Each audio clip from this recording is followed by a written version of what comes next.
시청자 여러분 안녕하십니까. 5월 29일 JTBC 아침에는 시작합니다. 먼저 오늘 아침 주요 뉴스입니다.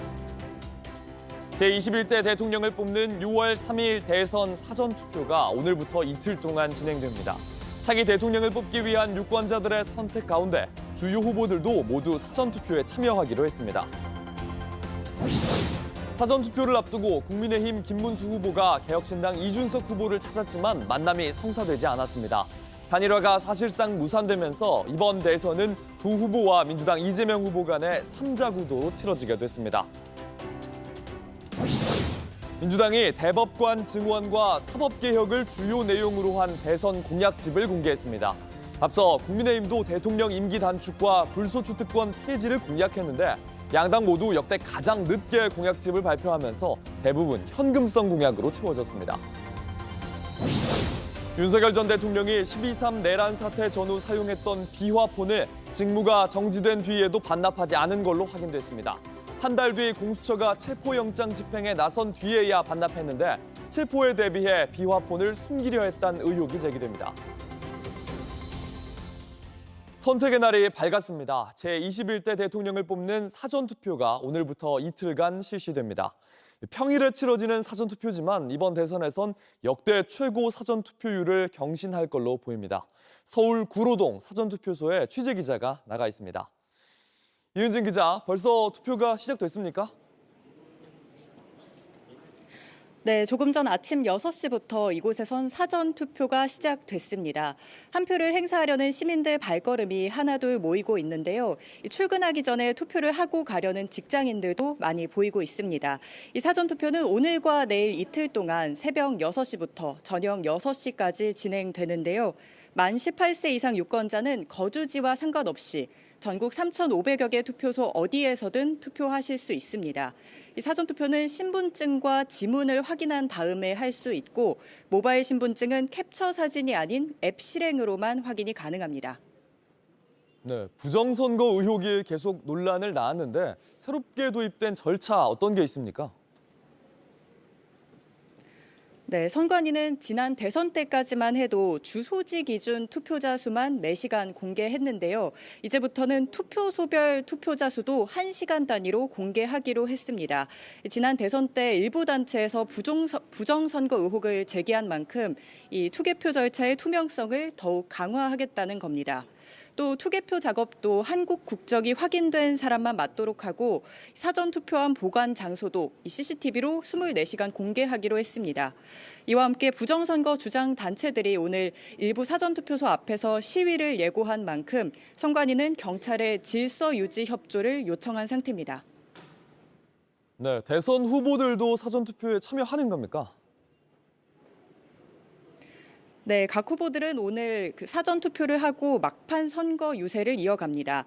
민주당 이재명 후보는 오늘 대학가인 신촌을 찾아서 표를 행사한 뒤 20대 청년들을 만나서 투표를 독려할 예정입니다. 또 김문수 후보는 이재명 후보의 지역구인 인천 계양을 찾아서 투표를 하고요. 이준석 후보는 집 근처인 경기 동탄 신도시에서 표를 행사하기로 했습니다. 지난 20대 대선 때는 사전 투표율이 36.9%를 기록했는데요. 선관위는 이번 조기 대선의 투표 열기가 큰 만큼 더욱더 많은 시민들이 투표에 참여할 걸로 기대하고 있습니다. 지금까지 서울 구로동 사전투표소에서 JTBC 이은진입니다. 이번 대선의 최대 변수로 꼽히던 김문수, 이준석 두 후보 간 단일화가 사실상 무산됐습니다.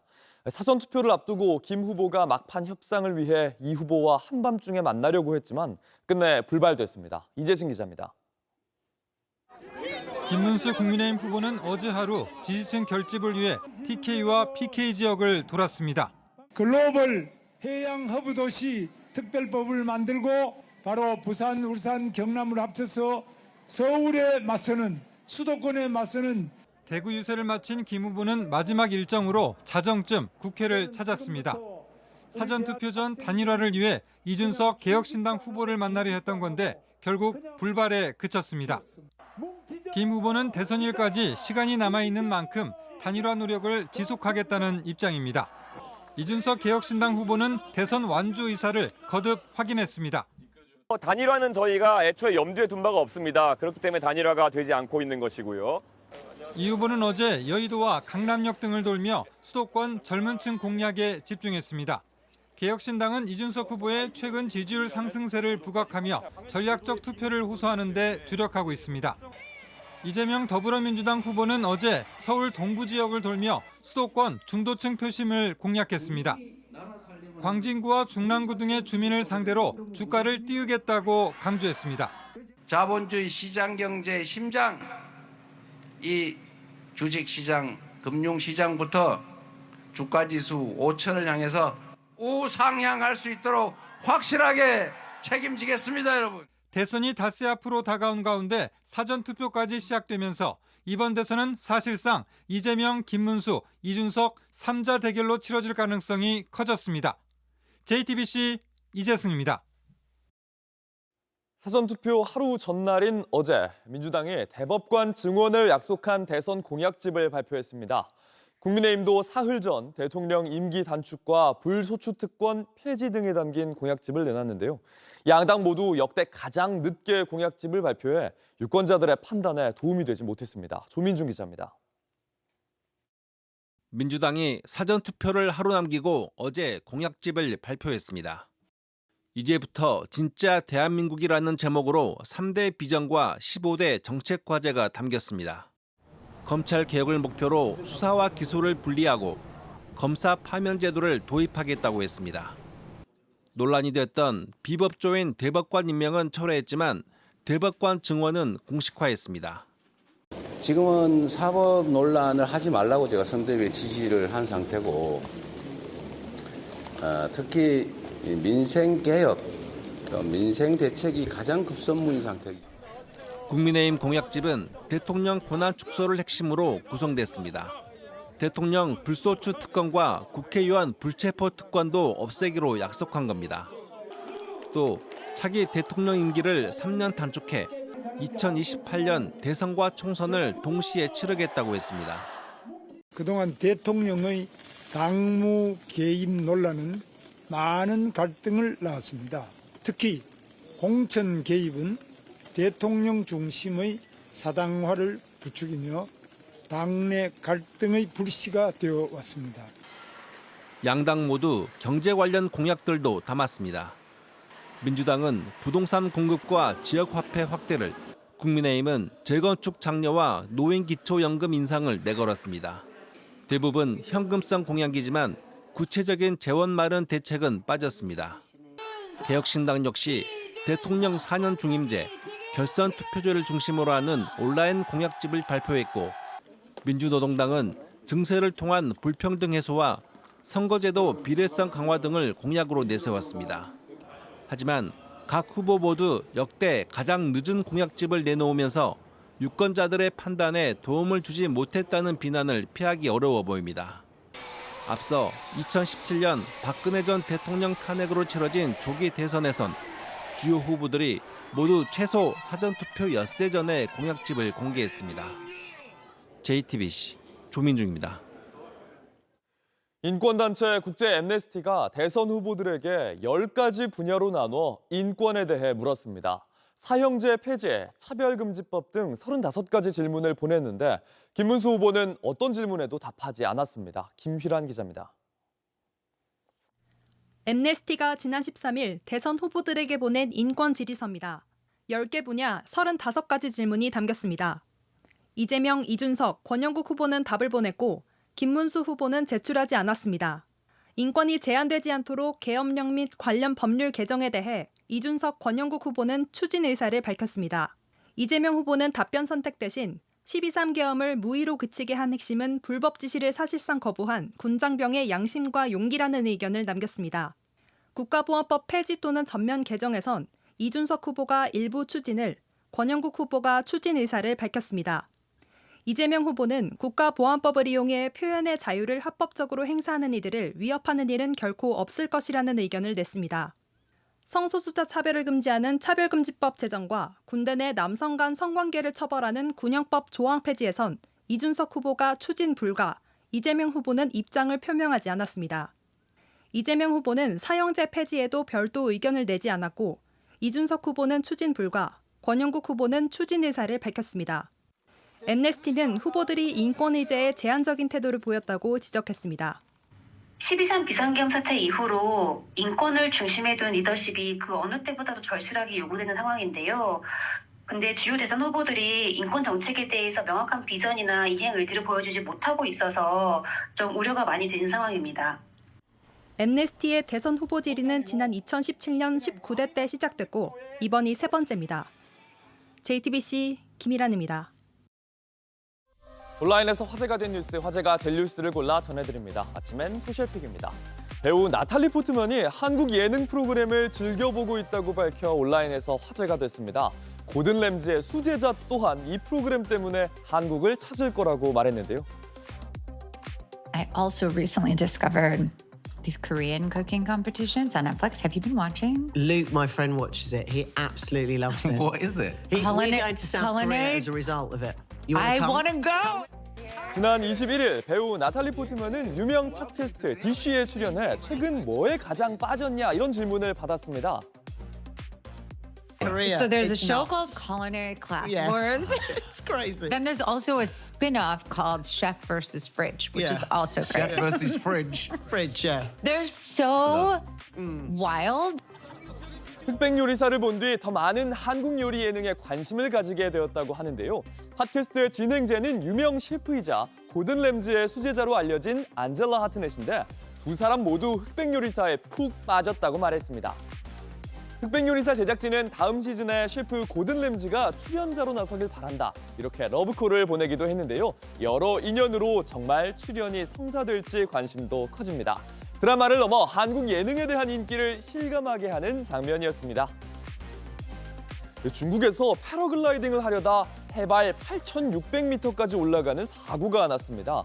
산소가 극도로 적은 죽음의 지대로 불리는 높이였습니다.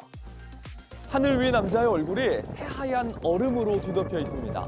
이 장비도 하얗게 얼어붙은 채 하늘을 가르는 바람 소리가 거셉니다. 지난 24일 5년차 패러글라이더 펑위장 씨는 갑자기 비행기가 운항하는 높이까지 날아올랐습니다. 刚买了一个二手的这个船带嘛，准备就要试一下合适不合适，然后在地面上斗伞，斗了一会儿，风就突然增大了，直接把我给提起来了。我赶紧尽快降落。 해발 8,598m, 에베레스트산 정상 높이 영하 35도에서 비행하는 상황을 글라이더의 카메라가 고스란히 담았습니다. 저산소증과 저체온증은 물론 번개까지도 맞을 수 있는 위험한 상황이 1시간 넘게 이어졌는데 가까스로 다치지 않고 착륙할 수 있었습니다. 펑위장 씨는 산소가 매우 부족하다는 걸 느꼈다며 당분간은 날지 않겠다 이렇게 밝혔습니다. 이 지역 항공 스포츠협회는 허가받지 않은 장소에서 비행했다는 이유로 6개월간의 비행 금지 처분을 내렸습니다. 스위스 알프스 산맥의 빙하가 무너져 내리면서 마을을 뒤덮었습니다. 마을 주민들은 미리 대피했지만 한 명이 실종됐습니다.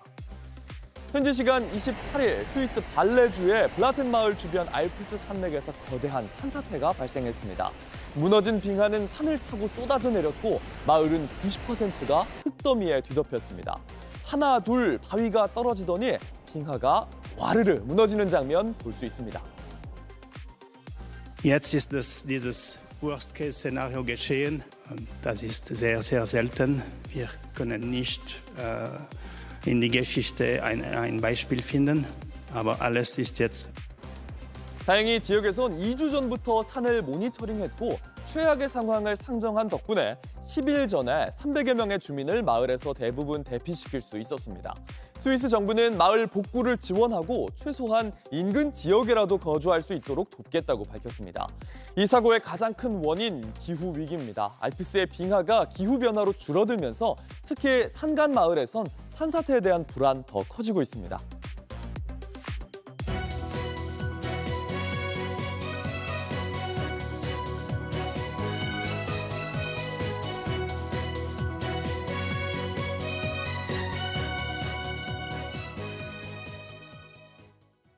김건희 여사의 수행비서가 선물로 받은 샤넬백을 직접 매장으로 가서 교환했다. 이 소식 전해드렸습니다.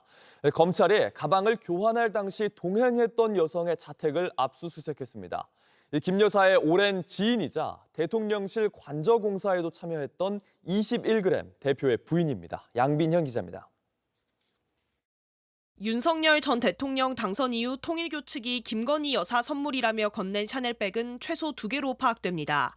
각각 800만 원대, 1,200만 원대 상품으로 합치면 2천만 원이 넘습니다.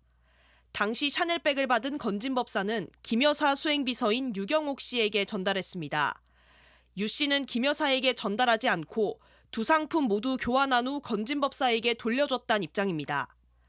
건진법사 지시로 유 씨가 약 300만 원 웃돈을 얹어 여러 상품으로 바꿨다는 겁니다. 최근 검찰은 두 번째 교환 당시 매장에 따라간 한 여성을 확인하고 수사선상에 올렸습니다. 유 씨는 이 여성이 샤넬 최우수 고객이어서 같이 가달라고 했다고 검찰에 진술했습니다. 최우수 고객에 대한 샤넬의 여러 혜택 때문에 편의상 동행을 요청했다는 취지입니다. 혹시라도 내방하셔서 뭔가 직원분과 따로 소통하는 고객님들께서는 이제 그런 부분을 문의하실 수는 있지만 일반적으로는 진행하고 있지는 않습니다. 이른바 샤넬 VVIP라는 이 여성, 인테리어 업체 21g 대표의 부인입니다. 이 업체는 윤석열 정부 초기 대통령 관저공사에 참여했고 코바나 컨텐츠 사무실 설계와 시공을 맡기도 했습니다. 업체 대표는 김 여사 국민대 디자인 전문대학원 동문으로 김 여사의 오랜 지인입니다. 이들 모두 70년대생 동년배로 검찰은 친분이 깊다고 보고 있습니다. 특히 검찰이 최근 21g 대표 자택 등을 압수수색한 사실도 취재 결과 확인됐습니다. 김 여사 수행비서와 김 여사 지인이 함께 샤넬백을 교환하러 간 걸 포착한 검찰은 샤넬 가방 등이 이곳에 있을 가능성이 있다고 판단한 겁니다. 하지만 자택 압수수색 당시 샤넬 가방 등은 발견되지 않았습니다. 취재진은 지난주부터 압수수색 등에 대한 입장을 묻기 위해 해당 업체 측에 여러 차례 연락했지만 답을 받지 못했습니다. 6천만 원대 그라프 다이아 목걸이와 2천만 원대 샤넬 가방 행방 등을 추적하는 검찰. 김건희 여사 지인들로 수사를 확대하고 있습니다. JTBC 양빈현입니다. 윤석열 전 대통령이 직무정지 뒤에도 26일 동안 비화폰을 반납하지 않았던 걸로 확인됐습니다. 계엄 전후 내내 지시하는 데 사용했던 휴대폰입니다.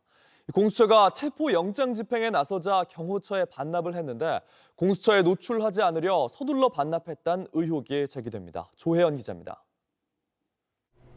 윤석열 전 대통령은 비상계엄 때 경호처 비화폰으로 군 사령관들에게 지시를 내렸습니다. 곽종근 전 특전사령관이 지시를 폭로하기 직전에도 비화폰으로 전화를 걸었습니다. 세 번째는 12월 6일 날 오전 상황이었습니다. JTBC는 경호처가 정리한 윤 전 대통령의 비화폰 지급과 반납 내역을 확보했습니다. 사용자는 대통령, 취임 당일인 2022년 5월 10일 지급됐고 2025년 1월 8일에 반납됐습니다. 지난해 12월 14일 국회의 탄핵안 가결로 직무가 정지된 뒤에도 26일간이나 비화폰을 반납하지 않은 겁니다. 당시 내란 수사가 한창이었고 특히 윤 전 대통령이 경호처를 통해 공수처의 체포영장 집행을 막고 있었을 때와도 겹칩니다. 직무 정지 기간에도 비화폰을 썼는지, 썼다면 누구와 어떤 통화를 했는지 조사가 필요한 이유입니다. 반납 시점도 주목됩니다. 공수처는 지난 1월 3일 2일차 체포영장 집행이 무산되자 경찰과 함께 더욱 강력한 체포 계획을 세웠습니다. 여기에 경호처 직원들의 이탈 움직임도 보였습니다. 그리고 비화폰을 반납한 지 꼭 일주일 만에 체포됐습니다. 더는 체포를 피할 수 없는 상황에서 공수처에 비화폰 실물을 노출하지 않으려고 서둘러 반납한 것 아니냐는 의혹이 제기됩니다. 공수처는 체포영장과 함께 수색영장도 발부받은 상태였습니다. 더욱이 윤 전 대통령 측은 경호처가 요청하지도 않았는데 먼저 비화폰을 반납한 것으로 알려졌습니다. 이에 대해 경호처 관계자는 직무 정지는 됐어도 현직 대통령 신분이었던 만큼 법령과 규정상 비화폰 제공에는 문제가 없었다고 설명했습니다. JTBC 조혜연입니다. 이 경호처 비화폰은 민간인인 노상원 씨에게도 지급됐습니다. 롯데리아 모의를 주도한 전 정보사령관입니다. 그런데 노 씨가 비화폰을 쓴다는 사실은 비화폰을 관리하는 경호처 관계자들조차 알지 못했습니다. 윤정주 기자입니다. 성범죄로 7년 전 불명예 퇴역하고 역술인으로 활동한 노상원 전 정보사령관. 하지만 이번 계엄에서 김용현 전 장관의 핵심 참모로 여러 작전을 지휘한 혐의를 받습니다. 현직 장성과 영관급 장교를 모아 롯데리아 모의를 주도한 인물입니다. 모의를 주도한 시점인 지난해 12월 2일 노상원 전 사령관은 9481 번호가 들어간 경호처 비아폰을 전달받았습니다. JTBC가 확보한 비아폰 관리 내역에 따르면 이 비아폰을 수령하고 반납한 건 김성훈 당시 경호처 차장의 비서관 김모 씨입니다. 김 비서관은 검찰에서 지난해 12월 2일 IT계획부 직원이 와서 차장님이 찾으신 것이라며 비아폰과 인수인계서를 줬다고 진술했습니다. 김 비서관은 당시 김성훈 경호처 차장에게 언질받은 것이 없었고 찾아가서 물어보니 양호열 당시 국방부 장관 비서관에게 전달하라 했다고 진술했습니다. 그러면서 비아폰 번호를 누가 사용한 건진 전혀 알지 못한다고 했습니다. 누가 쓸지도 몰랐던 이 비아폰은 양 비서관에 이어 김용현 당시 국방부 장관을 통해 민간인인 노상원 전 정보사령관에게 전달됐습니다. 계엄 전날 비아폰을 받은 노 전 사령관은 닷새간 사용한 뒤 반납했습니다. 김 비서관은 검찰에서 반납 당시 비아폰 단말기 담당자들이 여러 차례 누가 사용한 비아폰이냐고 물었다고 진술했습니다. 차장님 지시에 따라 반납하는 것일 뿐 누가 사용한지는 전혀 모른다고 답했다고 했습니다. 이 테스트 얘가 바로 노상원 씨한테 간 비아폰입니다. 예비역이라고 해서 예자를 썼다는 겁니다. 경찰은 비아폰이 계엄 전날 왜 민간인인 노 전 사령관에게 갔는지 누구와 어떤 통화를 했는지 추적하고 있습니다. JTBC 윤정주입니다. 최근 미국 국방부가 주한미군을 감축하는 방안을 논의하고 있다는 외신 보도가 나왔습니다. 주한미군 사령관은 공식적으로는 부인하면서도 논의할 여지는 있다며 가능성을 열어뒀습니다. 여기에 한국계인 앤디 김 상원 의원이 반대 의견을 내면서 적극적인 행동에 나설 것을 예고했습니다. 워싱턴 정강현 특파원입니다. 제이비어 브런슨 주한미군 사령관은 주한미군 감축론을 공식 부인했습니다. 합참 의장을 포함해 어느 누구도 자신에게 감축 얘기를 하지 않았다는 겁니다. 그러면서도 전시에는 모든 것들이 논의의 여지가 있다며 조정 가능성에는 선을 긋지 않았습니다. 중국의 대만 침공 등 유사시엔 주한미군 일부를 감축해 이동 배치하는 것도 가능하다는 겁니다. 앞서 일부 미국 언론은 미국 국방부가 주한미군 4,500명을 감축하는 방안을 논의하고 있다고 보도했습니다. 국방부는 공식 부인했지만 주한미군 주둔 문제를 관세 협상과 연계하려는 트럼프 대통령은 공개적으로 철수 가능성까지 언급한 바 있습니다. It depends. We pay for military over in Europe. You know, we don't get reimbursed by much. South Korea too. 이처럼 잇따르는 주한미군 감축론에 대해 한국계 앤디 김 상원 의원이 선제적으로 제동을 걸고 나섰습니다. I would oppose any substantial cuts that are done without deep consultation with Congress as well as with our South Korean partners. 주한미군은 한국만이 아니라 미국에도 이익이 된다며 트럼프 행정부를 직접 설득하겠다고도 했습니다. And what I continue to tell the Trump administration is that U.S. troops in South Korea, it's not just about to the benefit of South Korea. It is to the United States' benefit as well. 앤디 김 의원은 특히 여전히 주한미군 주둔에 대한 양당의 보편적인 지지가 있다면서 초당파적 행동에 나설 가능성도 시사했습니다. 워싱턴에서 JTBC 정강현입니다. 날씨입니다. 오늘도 초여름 더위가 이어지겠습니다. 낮 최고 기온은 서울이 26도, 광주 28도, 대구 27도 등으로 어제와 비슷하거나 조금 낮겠습니다. 오후에는 내륙 곳곳에 소나기가 내리겠는데요. 예상 강우량은 5에서 20mm로 많지는 않겠지만 천둥, 번개가 치고 우박이 떨어지는 곳도 있어 주의가 필요합니다. JTBC 아침 N을 마칩니다. 내일도 7시 반에 아침을 열겠습니다. 시청해주셔서 감사합니다.